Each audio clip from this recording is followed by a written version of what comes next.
Hello, and welcome to Capital Insight. I'm State Representative Kevin Mannix from Salem, and I'm pleased to host for you a program where we present various leaders from our state government.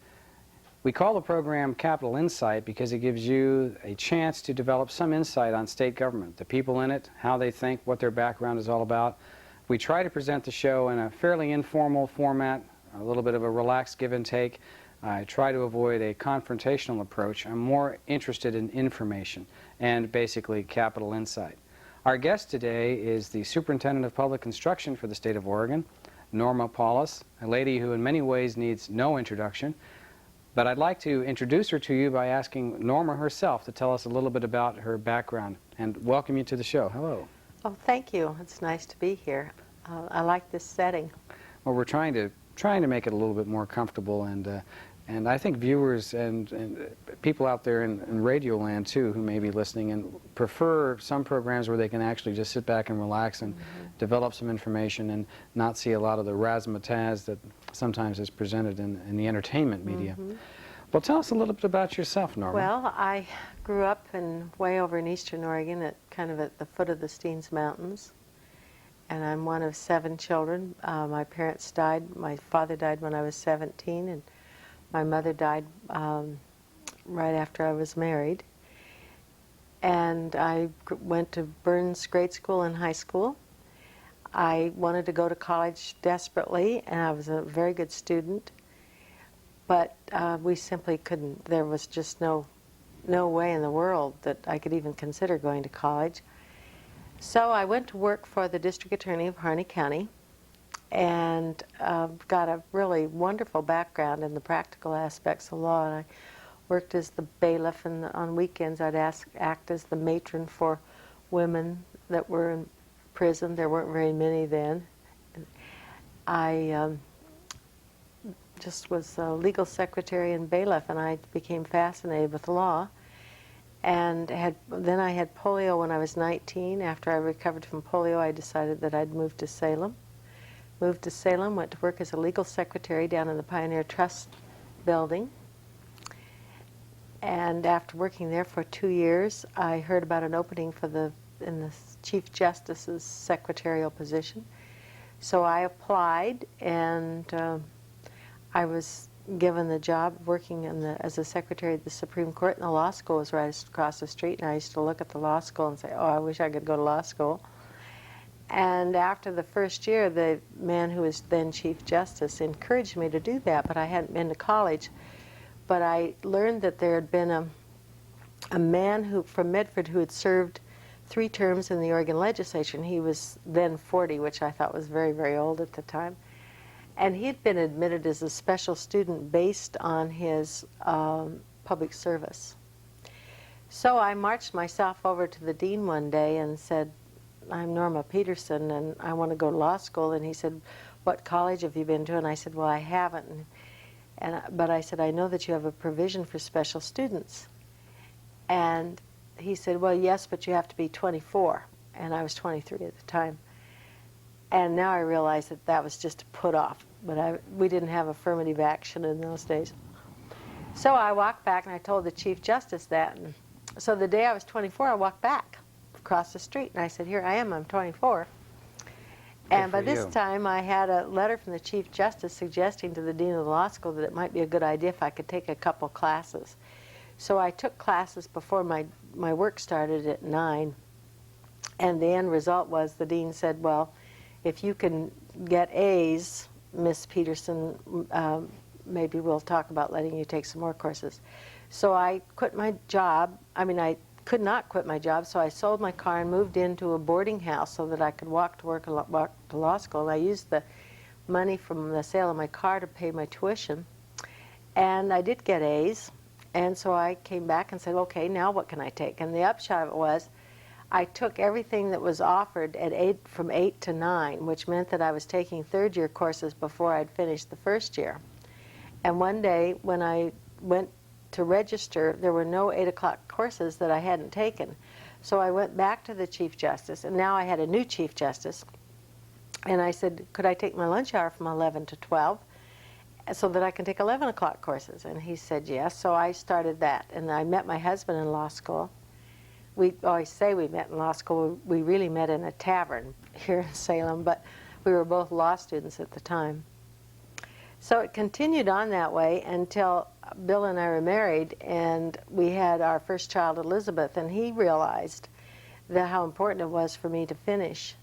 So he borrowed enough money from one of his uncles so that I could quit my job, which we were living on. And he got a job in the meantime because he'd graduated from law school.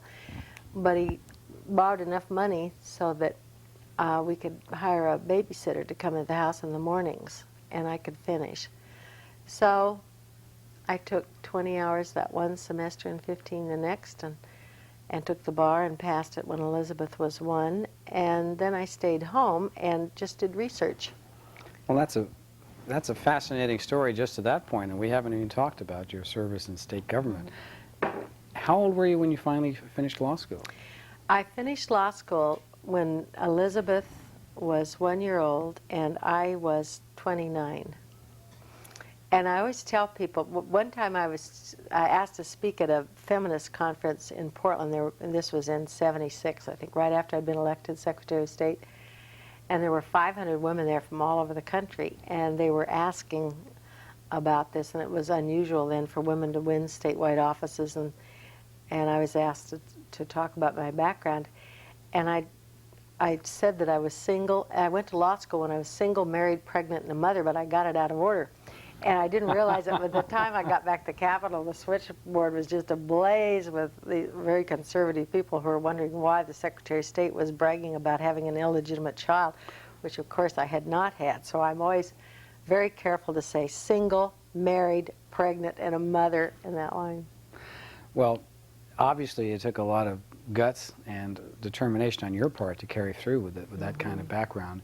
I won't call it a rags to riches kind of story, because in the context you've presented it, it's really a country girl to the city and to eventually to the law and to government. But you seem to have relied more on your own determination and some friendly folks along the way, but no real benefactor. Well, we were very poor, but when I started supporting myself and then helping support my family when I was still in high school. But I did have a lot of help in a couple ways. Number one, I lived in a small community, and in Burns High School, I had 5 teachers when I was a senior that had Phi Beta Kappa keys. And from the time I went into school, my teachers, we didn't have talented and gifted programs then. So when I was in grade school, the principal would come in and with another girl who seemed to be above advanced. And of course we didn't know why we were being given these chores. I thought maybe it was disciplinary, I didn't know. But they'd take us out of class and give us reading assignments. I always had teachers that were going out of their way to help me and tell me that it was really important that I did this and that I did that. And they kind of manufactured a talented and gifted program for me. Has that helped mold your own attitude towards education? Oh, definitely, definitely. And I still see a lot of my high school teachers, which is fun. And until just a few years ago, my first grade teacher lived out at the Willamette Lutheran Home. Do you get some reflections from them about how you were as a young lady? Oh, yes, and some of the stories they tell me, I've forgotten some of it, but some of it is pretty embarrassing. Well, we've moved you through your life to the point where you've finished law school and you've got a child at home. Tell us a little bit more about your career after that. Well, I was very interested in the law, and I argued cases before the Supreme Court, but I didn't have people as clients, because that would have necessitated having an office and office hours. And by that time I had 2 small children and I couldn't do that. But to be very accomplished in research and writing briefs, I could do that on my own time or at home, and then have a sitter to go argue cases when that came up. And I found that very stimulating. Then one day, a young man by the name of Wally Carson, who is now the Chief Justice of the Supreme Court — it's interesting how this keeps coming back in my life — but he and my husband had grown up together in Salem, and he and I had graduated from law school. So one day, Wally called me up and told me that he wanted to run for the legislature, and would I help him? So Bill and I discussed it, and Bill thought that it was a good idea, and I thought it was a good idea. We thought Wally would be a superior public servant, so we said yes, we would. And for a year, I worked every day on his campaign, and at that time we all ran countywide. It was before reapportionment. So we had very little money, and it took a lot of people involvement, and he won just by an overwhelming margin. So I found that I was good at that. I've got to tell you, I've been in Salem for 17 years, and I know Wally Carson, and I know you a bit. And I never knew this. I never knew that you ran Wally Carson's first campaign for the legislature. Well, David Roten really was the chairman, You but worked I on ran the media, the lawn signs, all that kind of thing. It was the first time Marion County had ever had lawn signs, and we just inundated the county with them all of a sudden. I thought, a really good theory about it. Incidentally, one of the county commissioners that was running then's name was Carson, too, and he didn't have any campaign. He always attributes Wally's election to his election. But at any rate, one day Wally came and said he was going to run for the Senate, and that left his House seat open. And I told Bill, I said, I think that this is what I want to do. I found that this is what I'm really good at. And McCall by then had appointed me to the first Boundary Commission. And I'd gotten very involved in local government issues. I'm going to interrupt you for a moment just so I can mention to our audience that you're with us on Capital Insight. This is a program designed to give you some chance to develop some insight about what goes on in and about the Capitol. I'm Representative Kevin Mannix, your host. Our guest today is the Superintendent of Public Instruction, Norma Paulus. If you have any comments or questions or concerns that you want to address to us, always feel free to write to me at Capital Insight, H395, State Capitol, Salem, Oregon, 97310. And with that, I'll return to our guest, Norma Paulus. Well, I feel like I'm telling you more than you and your... No, that's the whole point of this. Okay. I enjoy hearing some of the background information that you don't read about unless you read some lengthy biographical article, and a lot of people won't take the time to do that. And you won't pick it up on those 3-minute snippets or 15-second snippets on the evening news. That's true. And it really fleshes out a public official. And I find it fascinating to hear about how you first got involved in legislative races, working with Wally Carson's race, and now you're telling us about how you got involved in your own first race for the legislature. Well, so I decided that I was going to run for the House, and we ran countywide then. This was in 1970, and the reapportionment came in 73, single-member districts. So I told Wally, I said, I'm going to run for your seat. And he told Bill and me, he said, well, Norma, I don't think you should do that because there's no way a woman's going to win in this county. And at the time, I didn't realize, I did not understand how much sexual discrimination there was because I had not experienced it, or if I'd experienced it in law school, just on one major occasion, it hadn't made that kind of an impact on me. But I remember being very angry about that and quite dismayed. But the truth of the matter was a lot of very fine women had run on both sides of the party and had not succeeded. The only woman that had ever been elected in Marion County to that date was elected the year I was born, and she was married to a Jewish businessman here, and she was a very liberal person and stood on the street corners and talked about the labor movement. And now how she ever got her self-elected, she just died recently. It was Hannah Martin, and she was quite an extraordinary woman. Anyway, Wally had looked at this and had seen other women run and didn't want to encourage me. But my mind was made up. So I went to my neighbors and friends and asked if they wouldn't help, and Bill asked of some friends of his if they wouldn't help. And we based it on a real people's campaign like we'd base Wally's, and I spent $5,000 in 1 year and campaigned countywide and won by a very large margin. My first opponent was, my first Democratic opponent in the general election was Mike Dye, who practices here in town. Well, the circle closes to some extent. Now, when we look back, $5,000 today would not be a lot for a legislative campaign, unfortunately.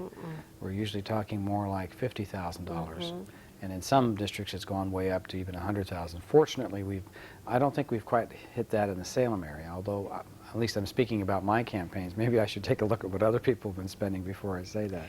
Well, I'm very involved in the campaign reform effort, too, and just for a matter of history, I was running county-wide then, and that's the years total, and it was, but of course printing was less. It was still possible to get lots of talented volunteers, which is a big difference. We didn't have cable television. We didn't have any television that candidates appeared on locally, and radio was relatively inexpensive. So the underlying costs of running a campaign were much smaller. But the second year I ran, single district, just South Salem, the district that is that Gene Durfler's district now? Gene Durfler's district. It's been changed a little bit. I spent $700 the second time I ran. And the third time I ran, I spent $1,000.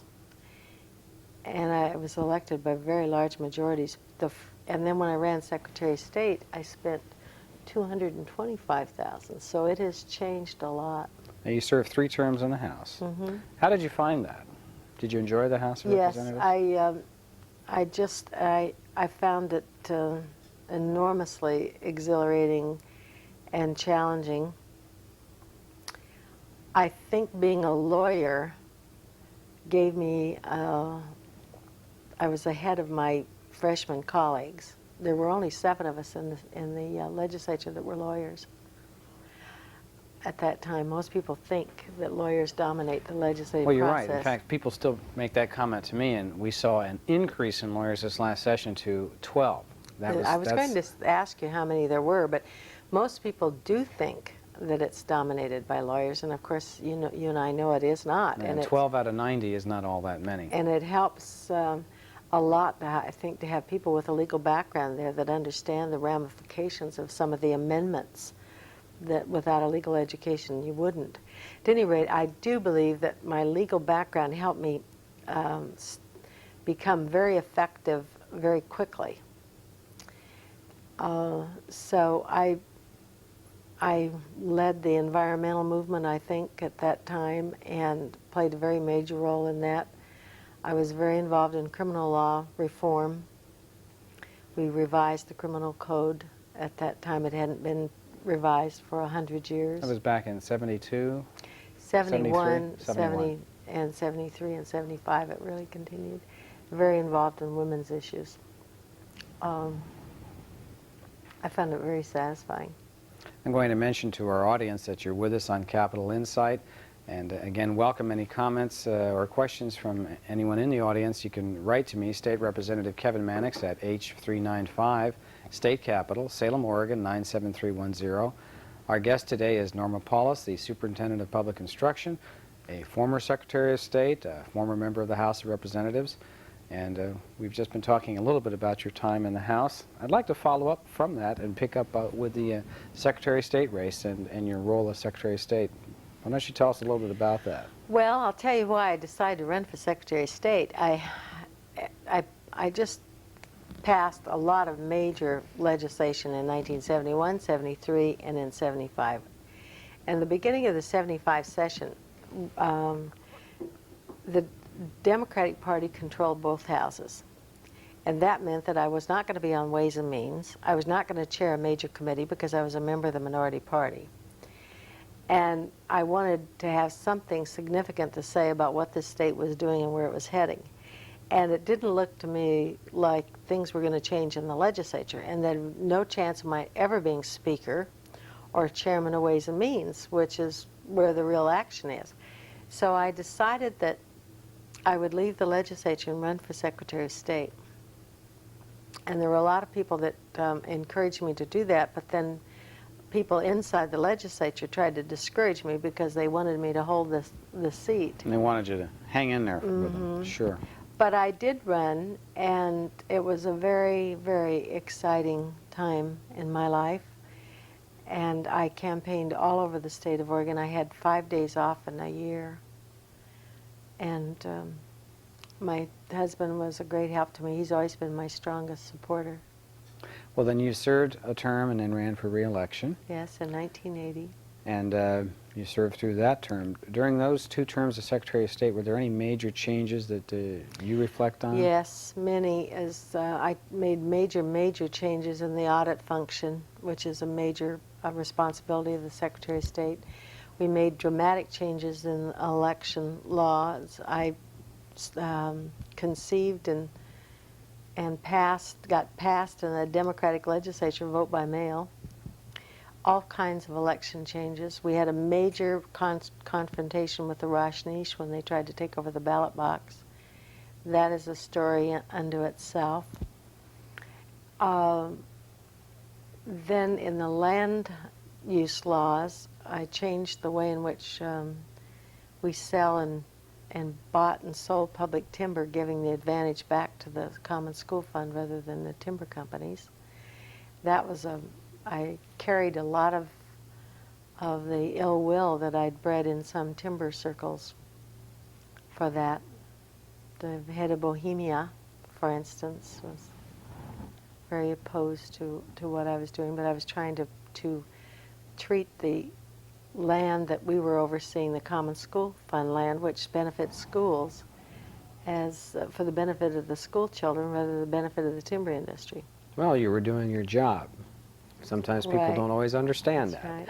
Well, after those 8 years as Secretary of State, I'm sure you can reflect back pretty positively on those Yes, accomplishments. it was. Then you had the challenge of Neil Goldschmidt and running for governor. Right. And I know that any lack of success in that race would be a disappointment, although we've seen now that Neil turned out to be a one-term governor for a variety of reasons. Do you have any reflections on that campaign? Yes, I do. A lot of them. First of all, as Betty Roberts told me, Betty Roberts ran for governor and United States Senator, and Betty is the one that made the Roberts name, elevated it, and really gained such respect for it. And she told me, she said, well, path breakers really don't win those kinds of elections. And I think that the biggest problem that I had, and there wasn't any way to counteract it, is that I ran for governor for 2 years. I tried to keep from running so that I could pace myself and pace my campaign. But I wasn't allowed to do that because everyone assumed I was going to run for governor, and I just could not stay and make the campaign much shorter. So while Goldschmidt ran for a year, I really ran for 2 years. I was a victim of my own success as Secretary of State and the fact that everyone in the news media assumed that I was, and they would not let me not run. And frankly, by the last month or so, it was just a matter of maintaining the stability to be able to physically get through it. And the thing I have to chuckle about it was the Neil that got sick. But it was a very draining thing. Well, you seem to have recovered very nicely, and you bounced back and successfully ran for Superintendent of Public Instruction. Tell us a little about the message and the motivation behind that run. Well, I had a lot of really fine offers in the private sector, and I certainly could have returned to the practice of law. But I'd been out of the practice of law for a major portion of my career. And about 15 years ago or 16 years ago, I decided that I wanted to be the best public servant that Oregon had rather than the best lawyer or the best judge. And when I made that decision and put all my energies into learning about Oregon, its people, and its governmental systems, then I could have been appointed to the bench as a judge, but I didn't feel that I was qualified for that at that time because I'd been out of the practice of law. So I thought about it a long time, and I thought, the thing I'm good at is managing government systems and making government policy. And I think I've demonstrated that. So education reform is a major issue. In fact, in many minds, the major issue facing us over the next few years. It's tied in, of course, to some extent with government finance reform, but we've got both of those issues facing us, and you seem to be in a position now to take a lead role on the education reform side. Well, it's interesting how it's turned out, because the reason that I decided to run for superintendent of public instruction is because I'd been saying for those 15 years that I was a statewide official that the single biggest problem that Oregon had is that we didn't have a predictable method of paying for public education, and it didn't allow the educational community to make long-range plans, and they were so busy trying to keep the doors open that we couldn't plan, and we couldn't dramatically improve the quality of education. And I felt strongly, as I do today, that we have to change the tax structure to give kindergarten through 12 a stable, predictable method of funding so that we know how much money we're going to get every year. That's extremely important. So I concluded that what I do is run for superintendent of public instruction and lead an effort to change the tax reform system. Well, then, right after I was elected, ballot measure number 5 came. And that changed things dramatically. Well, we've only got a couple of minutes left, and in that time I'd like to ask you a little bit about, one, the reform measure that passed the legislature this past session, and two, how you think this will tie in with the monetary reforms or fiscal reforms. Well, I'm very supportive of Vera's efforts. As a matter of fact, I loaned her my staff when she was deposed as Speaker. I loaned her our staff so that we could promulgate the bill. And we are in the very first stages now of implementing it. And I would be, frankly, I would be terrified with this enormous challenge, to this revolutionary restructuring effort, if it were not for these two things. Number one, there are teachers, principals, and superintendents that are out there today already implementing parts of this reform effort. They're ahead of us, but they've had solo flights kind of bucking a headwind because nobody at the top or the legislature didn't help.